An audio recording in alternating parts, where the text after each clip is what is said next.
अच्छा संभालो खुद को। हेलो जी तुम कहाँ हो इस वक्त? तुम तो ऐसे गायब हो जैसे गधे के सर से सींग। आरफा, मैं तो कोई घूमने तो नहीं निकला हूँ ना, तुम्हारे ही काम से निकला हुआ। एक बच्ची को ठिकाने लगाने में इतना वक्त लगता है क्या? आरफा, कोई इंसान की बच्ची है, कोई मुर्गी की बच्ची थोड़ी है तो फौरन ठिकाने लगा दूंगा मैं। वक्त लगता है यार। अच्छा मुझे ये बताओ कि काम हुआ या नहीं? कहाँ कब तक पहुंचोगे यहाँ पे? ऐसे नाजुक मौके पे सब मुझसे सवाल पूछ रहे हैं और तुम गायब हो। अरे आरफा, क्या हो गया मेरे ना होने से? अंजुम साहब की तदफीन हो चुकी है, सब घर वापस आ गए और तुम्हारा कुछ पता ही नहीं है। अरे यार, बुड्ढे को तो एक ना एक दिन मरना ही था ना। अब दफन भी करना था इन लोगों ने, दफना दिया, बस हो गया मामला हल। लेकिन ये काम कितना जरूरी है इसको ठिकाने लगाना, वो तो कर लेने दो मुझे सुकून से। अच्छा मुझे ये बताओ कि कहाँ दफन किया तुमने उसे? उसका तो ऐसा बंदोबस्त करूंगा कि तुम सोच भी नहीं सकती। चलो फोन बंद करो और वहां जाओ, ध्यान दो। ओके गुड, तुम घर आके ना बस कोई मुनासिब सा बहाना कर देना। यहाँ पे बार बार मुझसे पूछ रहे हैं कि कहाँ रह गया है ये। अच्छा ठीक है चलो। ओ। अच्छा ठीक है, ओके बाय।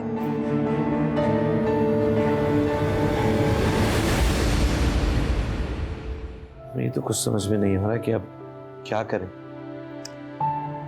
देखिए मैं आपको यही सजेस्ट करूंगा कि आप हिना को फौरी तौर पे लंदन ले जाएं।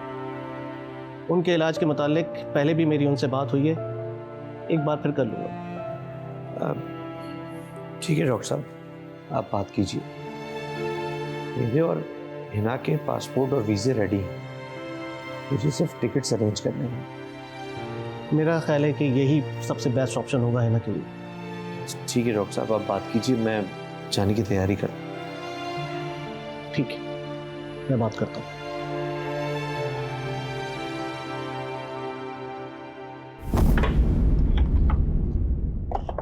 आजाओ। चमन दादा। अरे चमन दादा, क्या हाल है? तुझे देखते ही मैं समझ गया था कि तू हमारे ही कबीले से हो सकता है। अरे चलो चमन दादा, इसको ले आए हो ना, उसको लो और फारिग करो मुझे।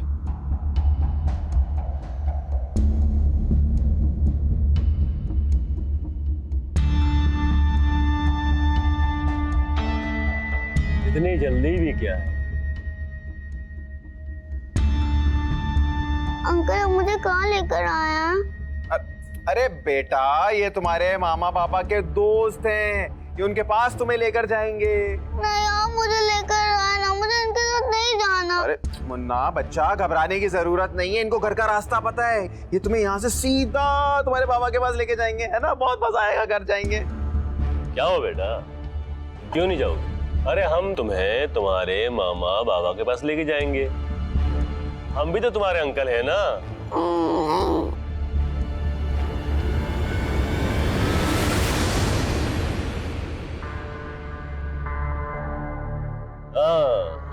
मजा आएगा, बहुत मजा आएगा, बहुत सारे टॉयज भी देंगे तुम्हें ये।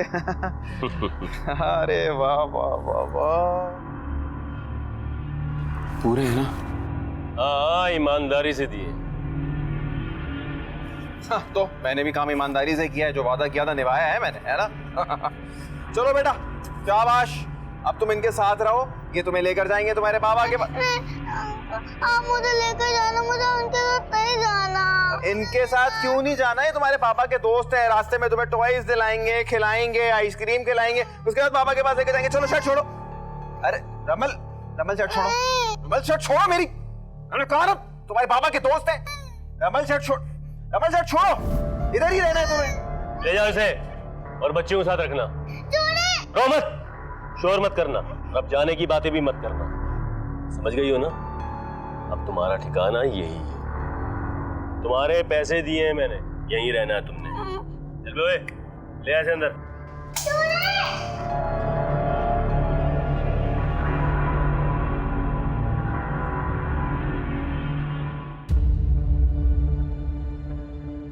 क्या हुआ, क्या बात है? बाबा चले गए मैं, बिल्कुल मेरे बाबा जैसे थे। उन्होंने कभी भी मुझे मेरे माँ बाप की कमी महसूस नहीं होने दी, बिल्कुल अपनी बेटियों की तरह प्यार किया मुझे। आज मुझे ऐसे लग रहा है कि मैं यतीम हो गई हूँ। ठीक कह रही हो तुम। के जाने का दुख किसको नहीं।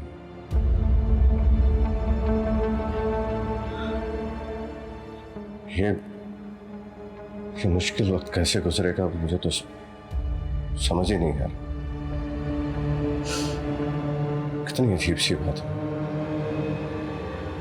कल वो हमारे साथ थे और आज वो नहीं।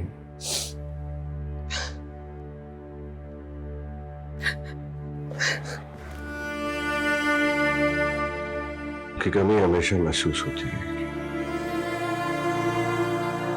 हम लोग बस अब सब्र कर सकते हैं।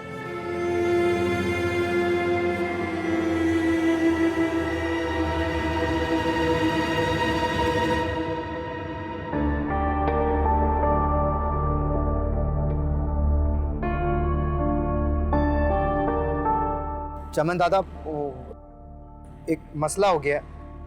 अब क्या मसला हो गया? दादा, वो बच्ची बीमार हो गई है और अगर वो कमरे में ऐसी पड़ी रही तो मर जाएगी। मर जाएगी? ऐसे कैसे मर जाएगी? तू ख्याल नहीं रख रहा उसका? दादा, ख्याल तो रखता हूँ मैं, लेकिन मैं क्या कर सकता हूँ? नहीं, उसे मरना नहीं चाहिए। उसमें बहुत पैसा खर्च हुआ है और आगे से पैसे भी बहुत मिलने हैं उसके। तो एक काम कर। हुकुम दादा।